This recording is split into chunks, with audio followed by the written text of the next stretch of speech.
Hi everybody, welcome to my YouTube channel Dr. Sreenivas Medical Concepts and my FB page Dr. Sreenivas Concepts. This is Dr. Sreenivas, neurologist from Rajahmundry, Andhra Pradesh, India. I am also the medical author of the book Focused Neurology. My mail is sreeklpm@gmail.com. Today we are going to talk about a very interesting and exciting topic, the eye, brain and I.C.U. The concepts of eye pertaining to brain, especially in the context of I.C.U. So this would be a question and answer format. So I'll be touching upon the important concepts of brain pertaining to eye in the context of I.C.U. The first question: why are the pupils dilated after death? Because we know that the parasympathetic causes constriction of the pupil and sympathetic causes dilatation of the pupil, and therefore after death, since both get affected, the pupil should be in the mid position. But clinically what we see is that after death the pupil is dilated. So what is the mechanism? The mechanism is the parasympathetic has got more control over the pupil than sympathetic. Hence, after death the predominant parasympathetic control over the pupil is lost, and pupil therefore cannot constrict and starts getting dilated. So the pupil is dilated after death because parasympathetic has got more control over the pupil than sympathetic, and therefore after death it is a parasympathetic which has got a predominant control of the pupil is lost, and therefore pupil cannot constrict and it starts getting dilated. The next very important question pertaining to brain, eye, especially in the context of intensive care unit I.C.U. is: what is Doll's eye movement and what is the acronym COWS? COWS stands for cold opposite and warm same. But what is Doll's eye movement? To understand Doll's eye movement, we need to understand this important concept. We have the vestibular component which goes and supplies the PPRF on the opposite side, which connects the lateral rectus on the same side and through MLF medial rectus on the opposite side. And therefore when the vestibular apparatus is stimulated on the right side, the eyes will move to the left side. This is known as Doll's eye movement. When we were children, we were playing with dolls. What is the Doll's eye movement? When we put the head down, the eyes go up. When we put the head up, the eyes come down. When we turn the head to the left, the eyes go to the right, and when we turn to the right, the eyes goes to the left. So the movement occurs, the eye movement occurs opposite to that of the movement of the head. So how does this occur? When we put warm water or when we stimulate the vestibular apparatus by turning to the right side, the vestibular apparatus gets stimulated. It goes and connects to the PPRF on the opposite side. You can see the diagram, the vestibular component going and connecting to the PPRF on the opposite side. PPRF connects to the 6th nerve nucleus, which supplies the lateral rectus on the same side and through the medial longitudinal fasciculus, medial rectus on the opposite side. So when the paramedian pontine reticular formation is stimulated, the eyes will move to its side. So when we turn the head to the right side, the vestibular apparatus on the right side is stimulated. It goes and connects to the PPRF on the left side. So the eyes are drawn towards its side. So when the vestibular apparatus on the right side is stimulated, either by turning the head to the right side or by pouring warm water, the eyes go to the left side. But what happens? The body always tries to maintain homeostasis. So it tries to put it back to normalcy. How does this done? How is this done? When the eyes are shifted to the left side by turning to head to the right side, the frontal eye field's area number 8 will try to put it back to the center. So there is nystagmus.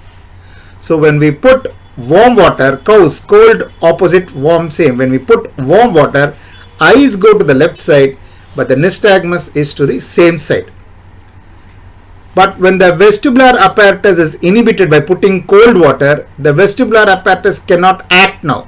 So this vestibular apparatus, example on left side, will stimulate the PPRF on the opposite side. So eyes will go to the right side. Now the frontal eye field's area number 8 will try to push the eyes back to its normal position. So there is nystagmus. So when you put cold water, the nystagmus is to the opposite side.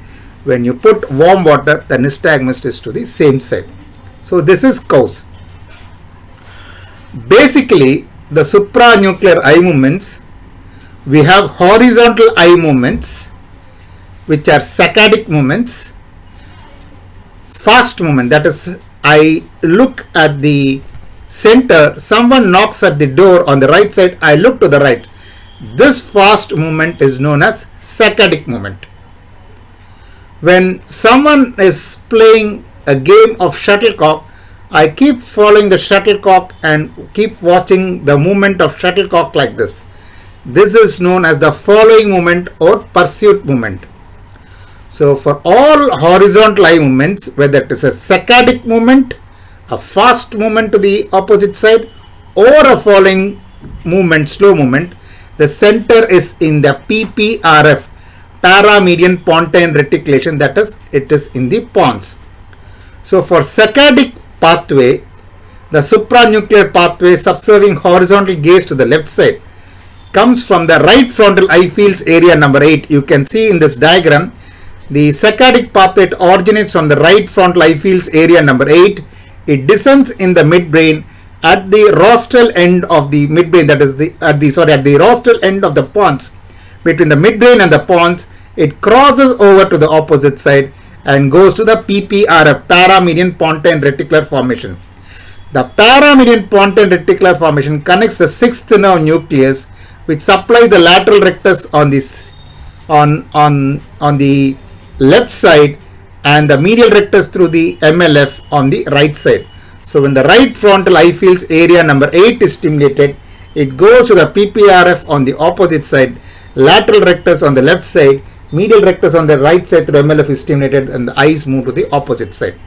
So the saccadic eye movement, the fast movement originates from the frontal eye field's area number 8 and terminates in the PPRF, paramedian pontine reticular formation. Likewise, the vestibular apparatus on the right side also is connected to the PPRF on the left side. So both for PPRF, which is on the left side, the frontal eye field's area number 8 on the right side and the vestibular apparatus on the right side, both will go and connect to the PPRF on the opposite side. Both will try to push the eyes to the opposite side. So right frontal eye fields also will try to push the eyes to the opposite side. Vestibular apparatus also will try to push the eyes to the opposite side. So when the vestibular apparatus is dysfunctional, eyes will move to the same side, but the frontal eye fields will try to push it again. So you get nystagmus. So cold opposite, warm same side. This is the horizontal eye movement, saccadic movement. We have the following movement, pursuit movement, which originates from the same side parietal lobe and goes to the PPRF, paramedian pontine reticular formation. This is essential for the slow following movement. So for saccadic movement, for example, if I want to look to the left side, the stimulus originates from the right frontal eye field's area number 8, descends in the midbrain pons and goes to the PPRF on the opposite side, that is on the left side.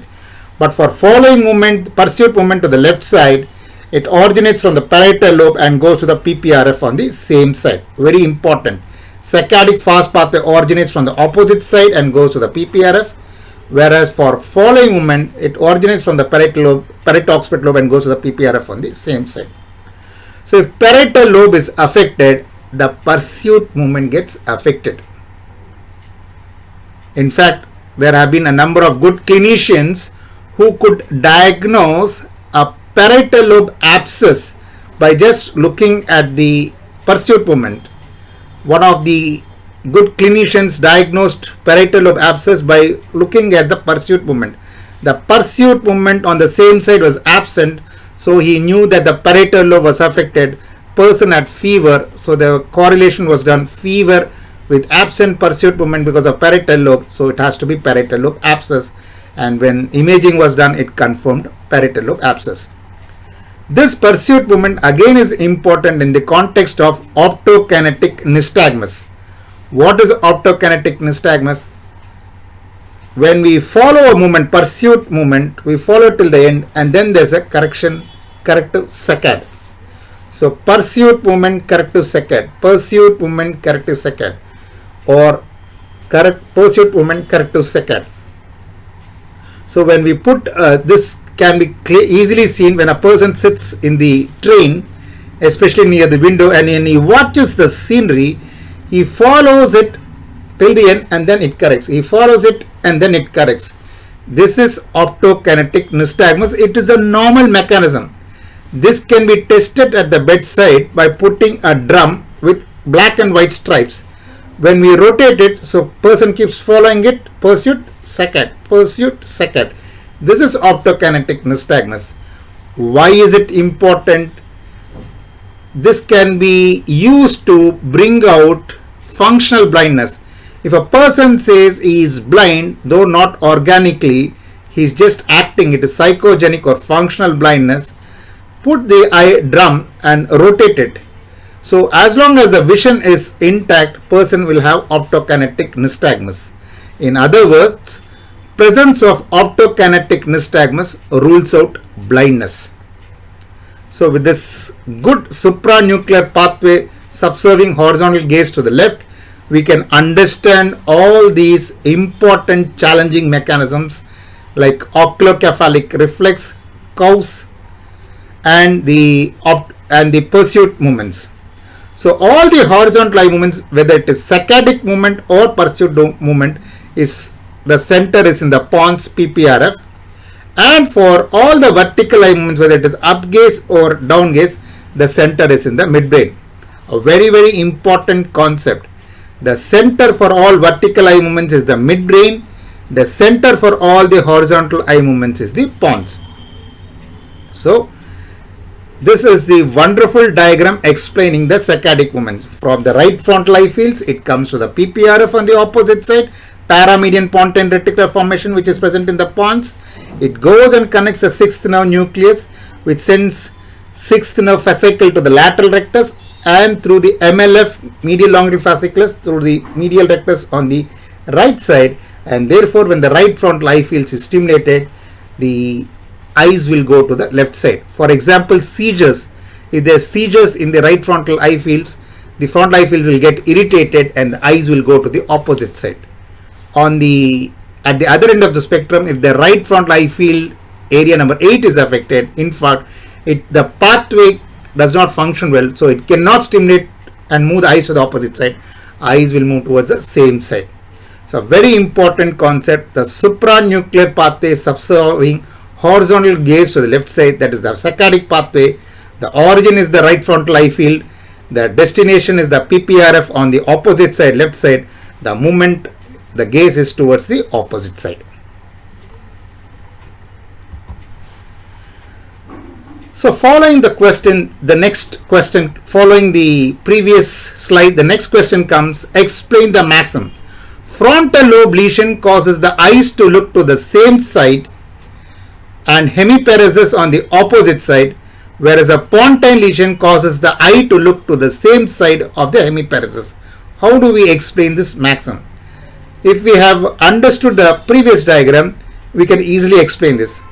However, we will now draw the corticospinal tract in addition so that it is understood better. Yes.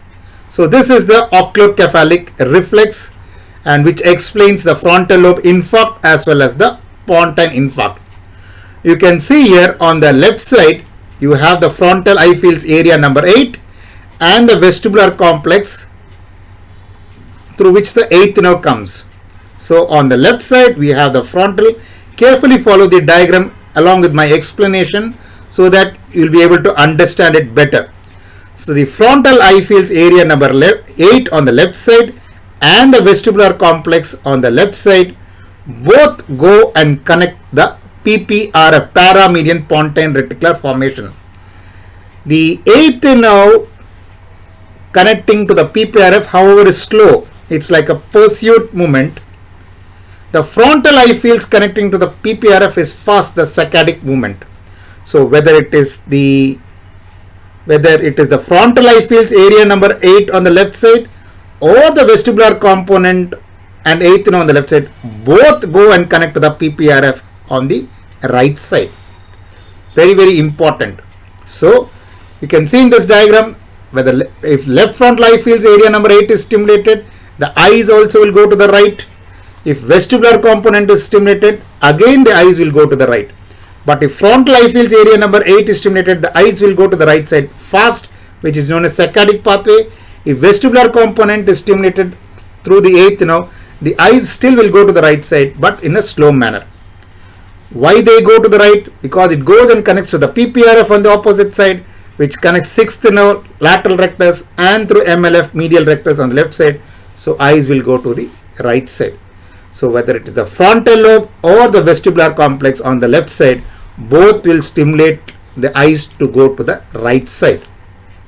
So when the left vestibular component gets affected, it cannot shift the eyes towards the right side. Eyes will move to the same side because of the right vestibular component, and therefore frontal eye fields area number 8 will try to compensate it by putting the eyes back to normalcy, and therefore you get nystagmus. So when you put warm water, the nystagmus is to the same side. When you put cold water, the nystagmus is to the opposite side, cause. Now we will add an additional pathway, the corticospinal tract pathway, which originates from the frontal lobe, comes in the midbrain pons, and at the level of the medulla oblongata crosses towards the opposite side. Now let's see what happens if the left frontal lobe is involved and if the PPRF or the pons is involved on the right side. So when the left frontal lobe is involved, eyes cannot move to the right side because the saccadic pathway, stimulatory pathway is affected. So eyes will move to the same side, that is the left side.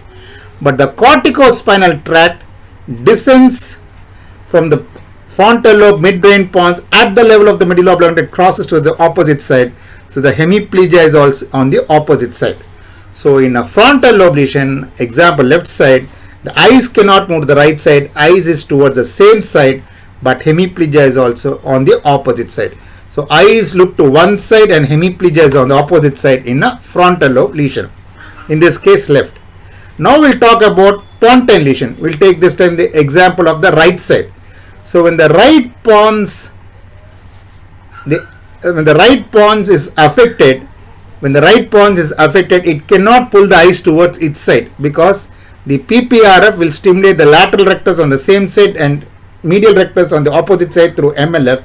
So if my right pons gets affected, the right PPRF gets affected, it cannot pull the eyes towards its side. So eyes will deviate to the left side.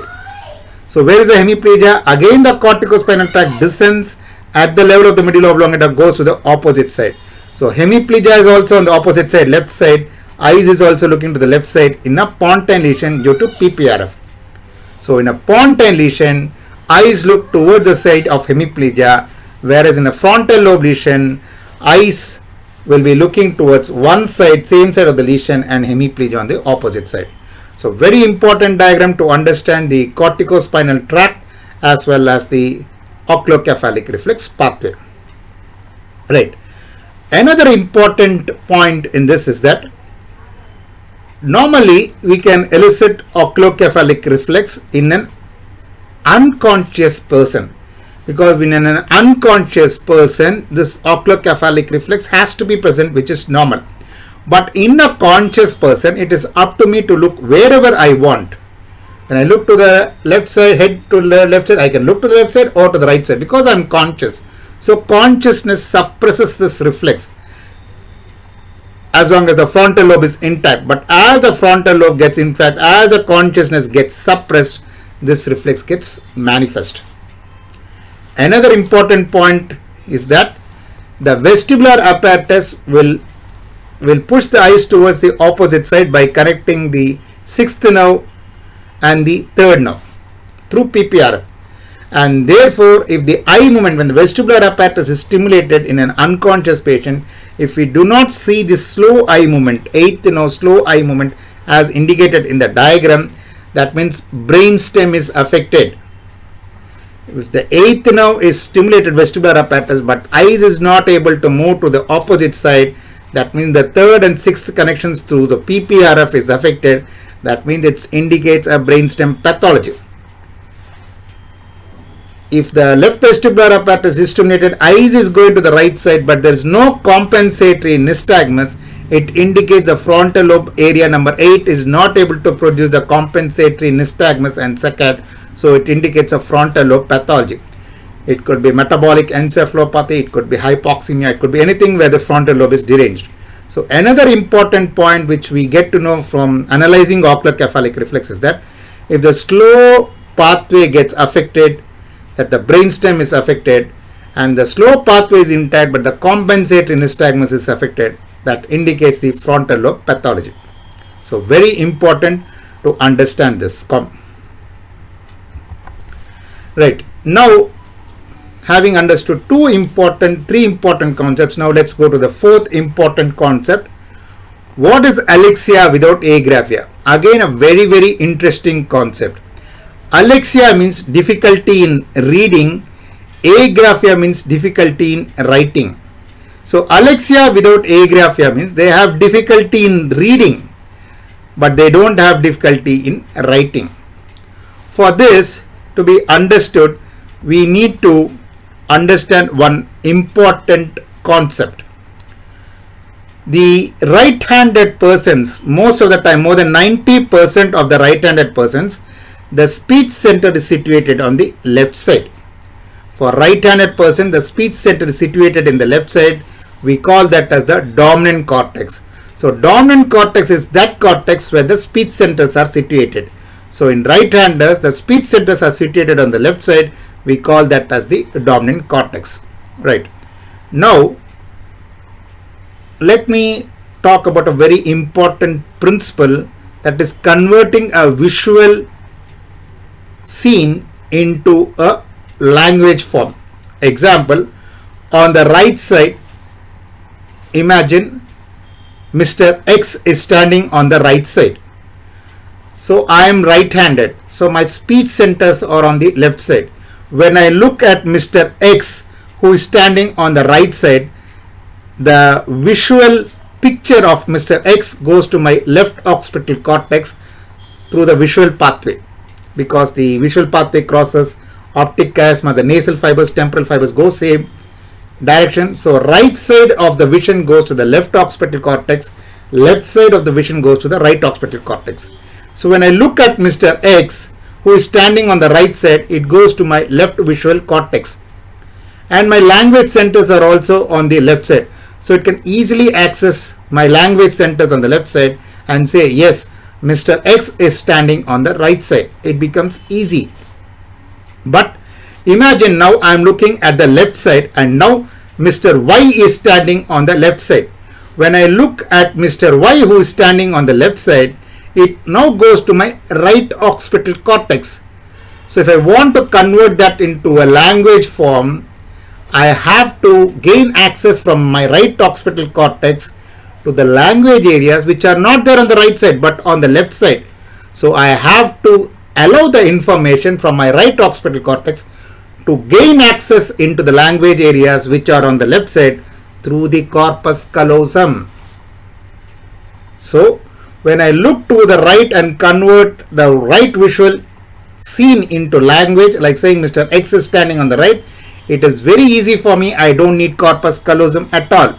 It goes to my left occipital cortex, language area on the left side. I can convert it into a language form. But when I see Mr. Y on the left side and to convert it to a language form saying that Mr. Y is standing on the left side, I need corpus callosum because Mr. Y's image goes to my right occipital cortex. It has to access the language areas but which are there on the left side. So it has to cross the corpus callosum and then go to the left side. So anything on the left, we need corpus callosum. This is a very, very important principle because the language centers are situated on the left side. Unless we understand this principle, we cannot understand this Alexia without agraphia. Right. Now, let me explain this Alexia without agraphia. Difficulty in reading, but there is no difficulty in writing. Before I explain Alexia, let me explain graphia, writing. Writing is very easy. It does not need vision at all. For writing, it does not need vision at all. Someone asks me to write my name, say as Mr. Z. I can even close my eyes and write Mr. Z. So I don't need vision at all for writing. In fact, blind persons can write. Blind persons who do not have vision at all can write. So in essence, for writing, we don't need vision, or for that matter, occipital cortex. So there is no agraphia. But why do they have Alexia? Alexia, these people who have Alexia are the people who have the corpus callosum being affected and occipital cortex on the left side being affected. So in this diagram, you can see that there are two lesions. One is the left occipital cortex. Second is the splenium of the corpus callosum. This can happen in a person who has got left posterior cerebral artery infarct. The left posterior cerebral artery affects the left occipital cortex, and therefore whatever he sees on the right side cannot gain access to the left occipital cortex because the left occipital cortex is infarcted because of the left PCA infarct. So whatever he sees, to convert it to a language form, he has to use the right occipital cortex and then transfer the information to the language areas on the left side. But here it needs corpus callosum. But the left posterior cerebral artery lesion not only causes the left occipital cortex infarct, but also the splenium of the corpus callosum also gets affected. So the left occipital cortex is affected. They cannot see anything on the right. To see anything, they have to use the right occipital cortex, but then again the image cannot be transferred to the language areas which are on the left because the splenium corpus callosum is also affected because it is also separated with the posterior cerebral artery. So left posterior cerebral artery affects the left occipital cortex and splenium of the corpus callosum. So the visual scene cannot be transferred to the language areas for it to be converted into a language form. So anything they see, to convert it to a language form, to read it, they cannot read. So the person's very interesting and exciting phenomenon, Alexia without agraphia. So if they ask to write their name like Mr. Z, they can write Mr. Z. It does not need vision. Even blind people can write. But they cannot read what they have just written themselves with their own handwriting. So this is Alexia without agraphia. So they write, but they cannot read what they have just written with their own handwriting. This is Alexia without agraphia. This is because the corpus callosum is also affected, which is like a bridge connecting both the right occipital cortex and the left occipital cortex. Since the bridge is affected, the information from the right occipital cortex cannot be transferred to the language areas on the left side. Very interesting, exciting phenomenon. So with the destruction of the left visual cortex and the splenium corpus callosum or the intervening white matter, the words perceived in the right visual cortex cannot cross over to the language area which is on the left side, and patient cannot read. This is the explanation of Alexia without agraphia. So writing, it does not need vision. It goes to the vernix area, arcuate fasciculus, Broca's area, motor cortex, and then they write. So Alexia without agraphia, difficulty in reading without any difficulty in writing. They can write easily, but they cannot read what they have just written. Very interesting concept, very exciting and challenging concept. So if we know this pathway and the corpus callosum, the role of the corpus callosum in transfer of information from right occipital cortex to the language areas on the left side, this this wonderful spectacular mechanisms can be explained. Yes. Next we'll go to another interesting concept concerning with the eye pertaining to the brain in context of the face recognition. What is prosopagnosia? That is inability to identify known faces. What is this? How do you explain this? To explain this, we need to understand another important concept. Occipital lobe is responsible for vision. And then we have two important connections. One occipito-temporal connections, that is the connections from the occipital lobe to the temporal lobe. Second is the occipito-parietal connections from the occipital lobe to the parietal lobe. The occipito-temporal connections are responsible for vision, but what of vision? For example, if I see a human face, I want to know who is this? What sort of person is it? What is his identity? Is it Mr. X, Mr. Y, or Mr. Z? So, what of vision goes in the occipito-temporal cortex? What of vision? Whereas occipito-parietal connections is responsible for where of vision. Where? Integration of the center of the gaze with the periphery. So, occipito-parietal lesion is concerned with the where, the spatial orientation. Occipito-temporal connections are concerned with what of the visual scene. So, when the occipito-temporal cortex gets affected, especially the fusiform gyrus gets affected, they cannot identify the known faces. Inability to identify the known faces. They may identify a person, it could be his friend, by the way he walks, by the way he talks, but looking at the face, he cannot identify the face. In fact, this is very, very interesting. Persons with prosopagnosia, leave alone identifying his friend's face, they cannot identify their own face when they stand in front of the mirror. That is a very interesting mechanism. Prosopagnosia, inability to identify the known faces. It is so severe and so interesting and challenging that occipito-temporal connection, especially the fusiform gyrus, gets affected. They cannot identify their own faces, leave alone the friend's faces. They cannot identify their own faces when they stand in front of the mirror. So this is occipito-temporal cortex, the lesion of which produces what of vision being lost. The next question is, what is asimultaneous? As I said, occipito-temporal connection is connected with what of vision. Occipito-parietal connections is concerned with where of the vision. It integrates the center of the vision with the periphery. For example, when I look at say a big forest, not only I'll be looking at the trees by eye, I look the entire forest in its entirety. Persons with asimultaneous, they cannot integrate the center of the vision with the periphery of the vision when the occipito-parietal connections are affected. So when they look at the forest and the tree in the forest, center of the forest, they miss the forest for the tree. Their eye gets fixed on the tree, they cannot look at the forest in its entirety. This can be tested at the bedside by drawing big lettered A's and small letters A and other letters. When the person with occipito-parietal connections impairment, asimultaneous, is asked to encircle A's, instead of big A's, he encircles only the small A's, because when he looks at the small A, it falls in the center of his gaze and he knows it is A, he can encircle it.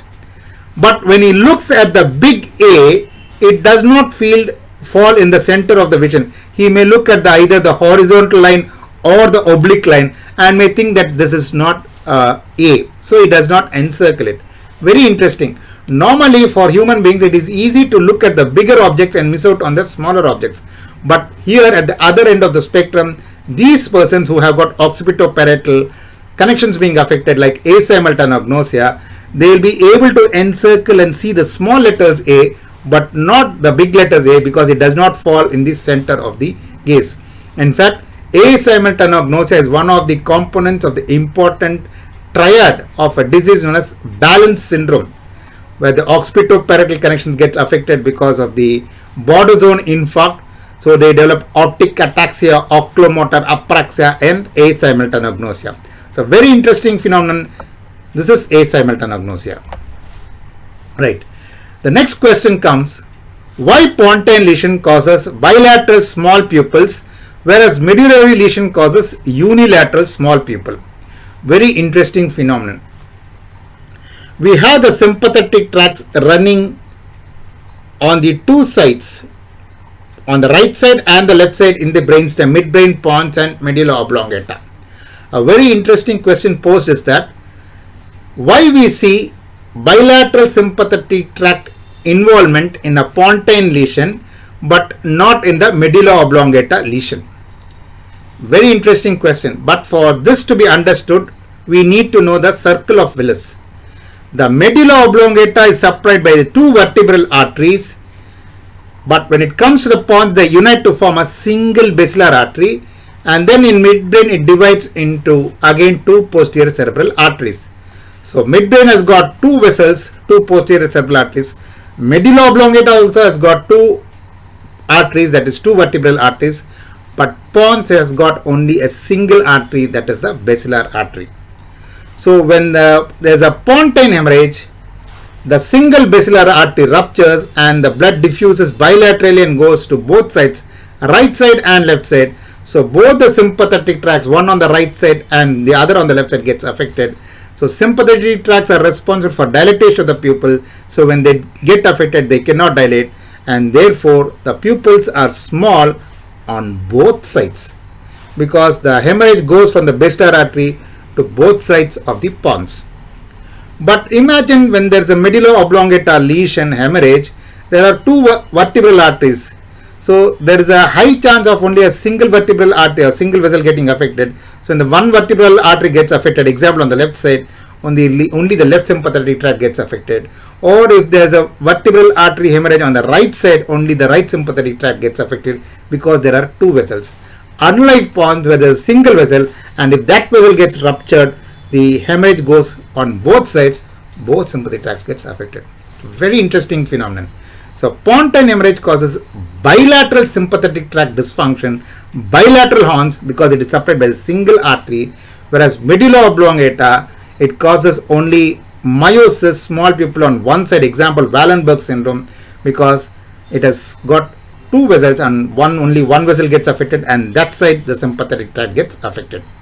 So pontine hemorrhage causes bilateral small pupils because the rupture of the basilar artery diffuses and affects both sympathetic tracts. It's like bilateral Horner syndrome, whereas Wallenberg syndrome, unilateral Horner syndrome.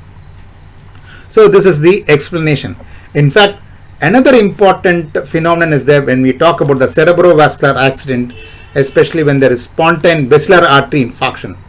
Generally, we say heparin may not be of much use in cerebral infarctions or brainstem infarctions, but lot of neurologists find basilar artery infarction in persons who have got basilar artery infarction, heparin being very, very useful.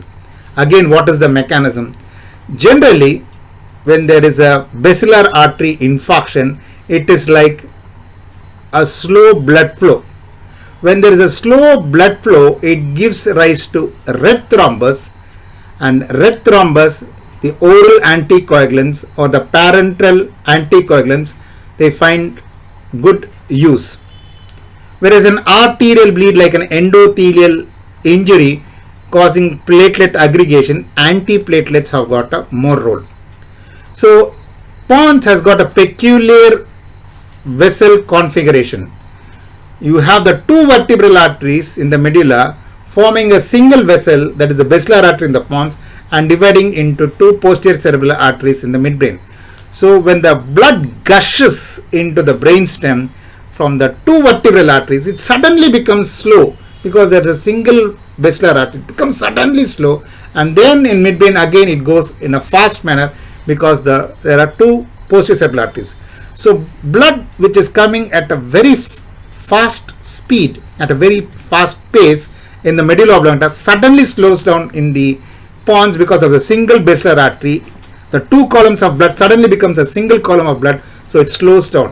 Whenever there is a slow flow of blood, the thrombus formation occurs, the fibrin gets accumulated, it's a red thrombus, and therefore anticoagulants have got definitive role in slow flow strokes. So lot of neurologists find heparin very useful in spontaneation because of the basilar artery infarction, because blood goes slow, and therefore heparin has got a good use in these conditions. So we need to understand this circle of Willis configuration to understand two important mechanisms: why there are bilateral small pupils in pons, and why heparin is especially useful in basilar artery infarctions unlike vertebral artery infarctions or posterior cerebral artery infarctions.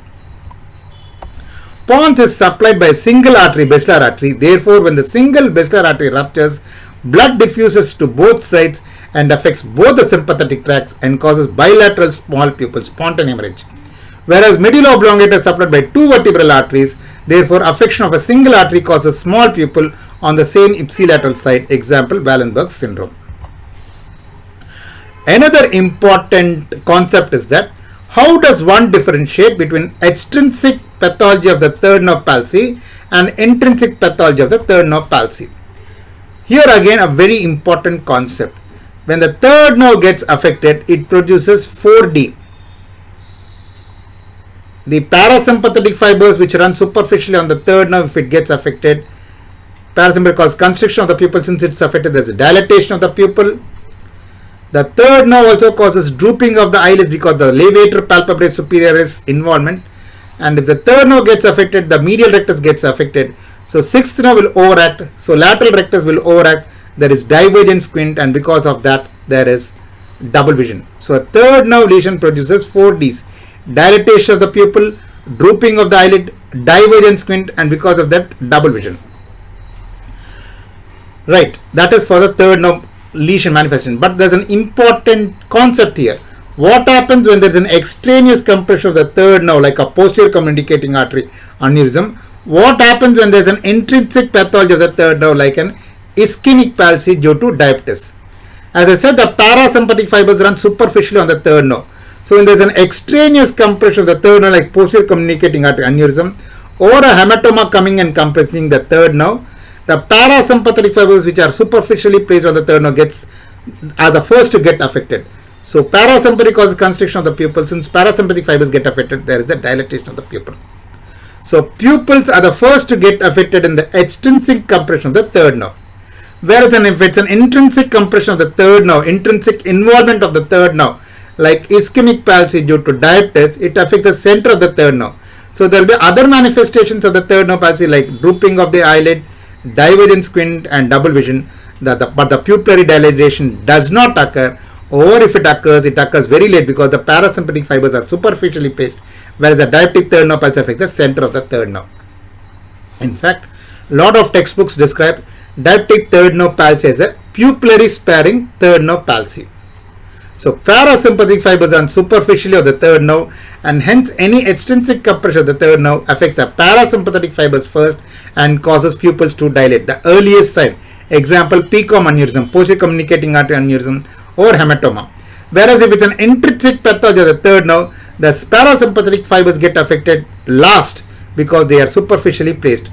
So pupillary dilatation is the last sign, example, diabetic third nerve palsy. It is otherwise known as pupillary sparing diabetic third nerve palsy. Right. Another important concept is that why in thalamic hemorrhage eyes look down and pupils are small. So there are two important points. One, why eyes look down. Second, why the pupils are small. To understand the first concept, why eyes look downwards, we should know the pathway for the control of vertical eye movements. During the initial part of my lecture, I made a casual statement, a passing statement saying that the midbrain is center for all vertical eye movements and pons is the center for vertical eye movements. Now let's check out on the midbrain, which is responsible for the control of vertical eye movements. Like horizontal eye movements, I've got two components, the fast saccadic component and the slow following movement, pursuit movement. The vertical eye movements also has got two components, the up gaze looking upwards and down gaze looking downwards.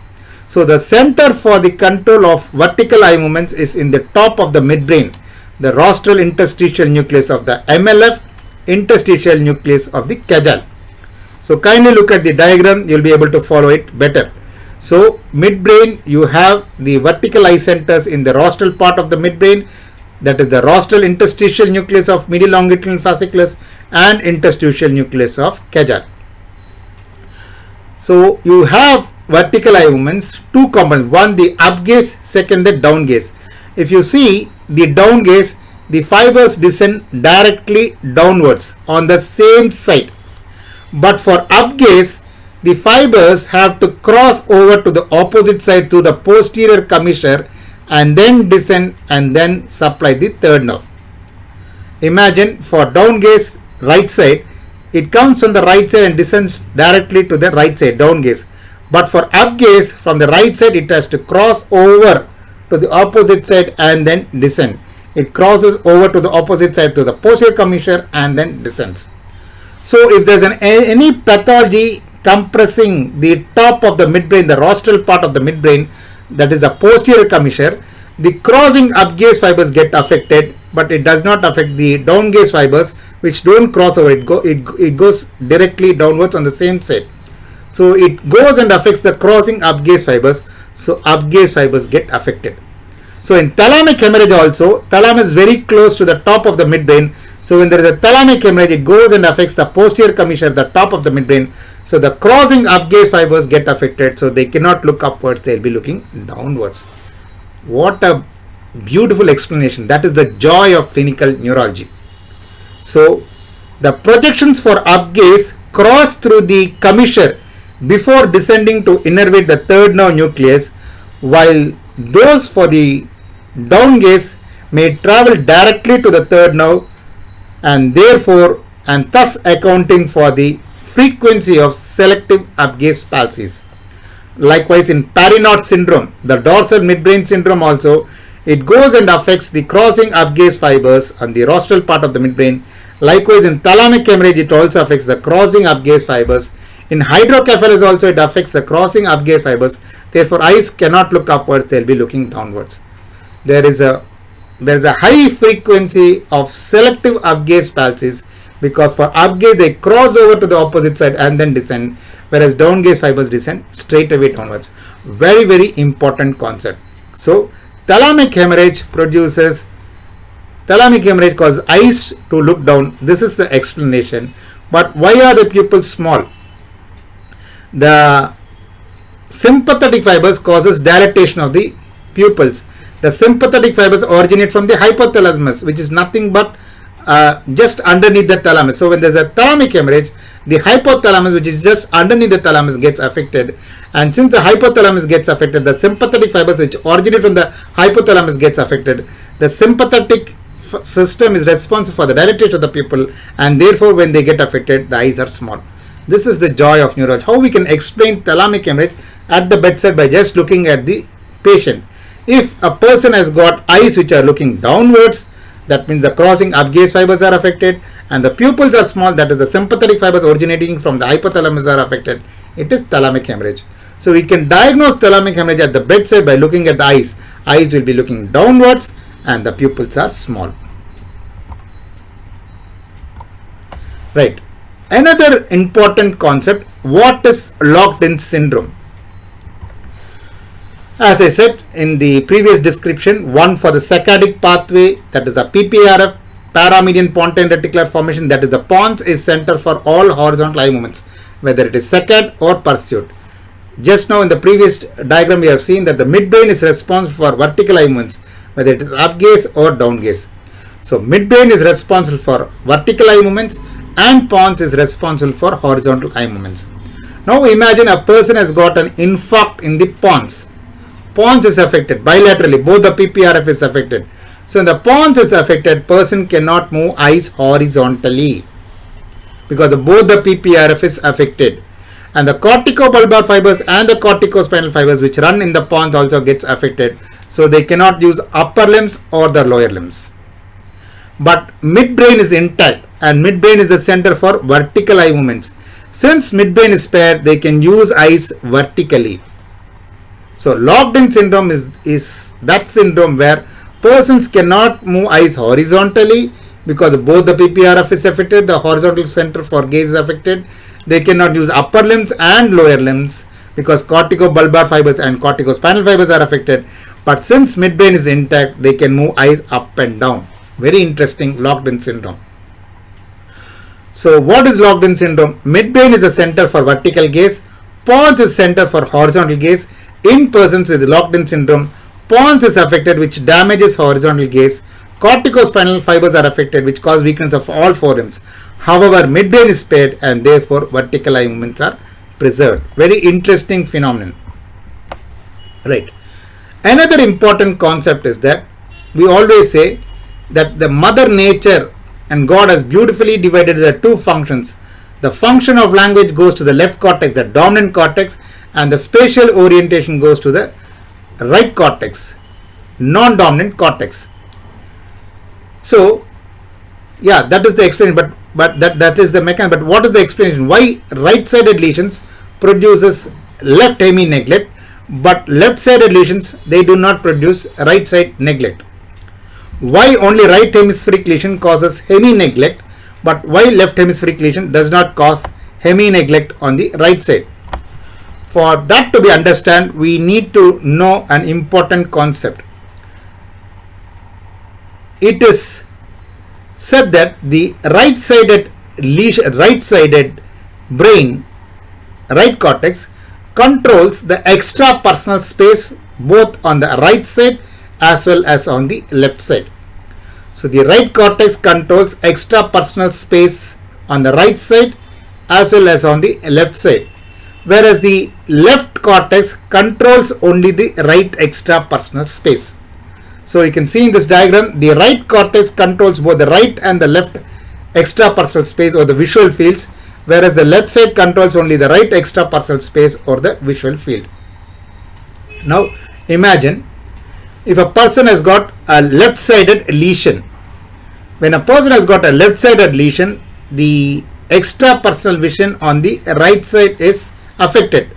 But since the right cortex is intact, it compensates the right extra personal visual loss because right parietal lobe controls both the right and the left extra personal space. So left-sided cortical lesion does not produce right hemi-neglect. But imagine if a person has got a right hemispheric lesion, both the right and the left extra personal space is gone.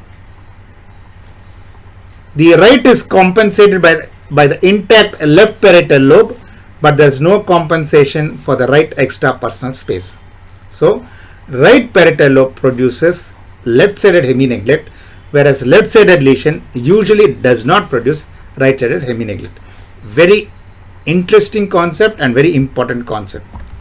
So how do we test this at the bedside? We ask the person to draw 12 numbers on a clock. If the person's field of vision is good on both sides, if there is no hemi-neglect, he draws numbers 1, 2, 3, 4, 5, 6 on the right side and 7, 8, 9, 10, 11, 12 on the left side. But imagine, God forbid, a person has got right parietal lobe lesion and therefore he's got left hemi-neglect. He'll put all the numbers 1, 2, 3, 4, 5, 6, 7, 8, 9, 10, 11, 12 on the right side and completely neglects on the left side. So he'll put all the numbers on the right side and completely neglects on the left side. This is known as left hemi-neglect. So at the bedside, we can test it by asking him to draw numbers of a clock. So he'll put all the numbers on the right side and completely neglects on the left side. If he's asked to shave, he shaves only on the right side. If he's asked to put dress, only he puts on the right side, completely neglects on the left side. Very interesting and exciting concept. Yeah, these are the important concepts of eye pertaining to brain, especially in the I.C.U.